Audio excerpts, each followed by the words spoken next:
तर पालघरच्या बोईसर औद्योगिक वसाहतीत औषध कंपनीला भीषण आग लागली आहे। बोईसरमधील सफायर लाईफ सायन्सेस या कंपनीला भीषण आग लागली आहे। आगीवर नियंत्रण मिळवण्याचे प्रयत्न सध्या सुरू आहेत। तर पालघर बोईसरमधली ही दृश्य आहेत। औद्योगिक वसाहतीत एका औषध कंपनीला आग लागलेली आहे। धुराचे लोट आणि आगीचे लोट या परिसरात सर्वत्र बघायला मिळत आहे। पालघर बोईसर रस्त्यावर MIDC मध्ये आपण पाहू शकता एक भीषण आग लागलेली आहे।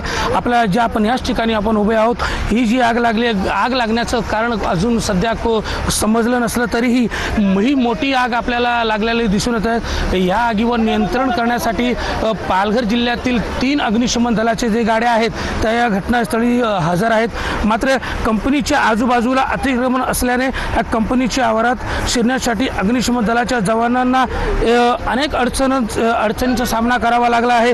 तसेच आग एवढी मोठी आहे की त्याच्यावर नियंत्रण करण्यासाठी अनेक शर्तीचे प्रयत्न अग्निशमन दलाच्या कर्मचाऱ्यांकडून करण्यात येत आहे। एकंदरीत पाहायला गेले तर सुदैवाने कुठलीही जीवितहानी झाली नसली तरीही कंपनीचं मोठं नुकसान झाल्याचं दिसून येत आहे।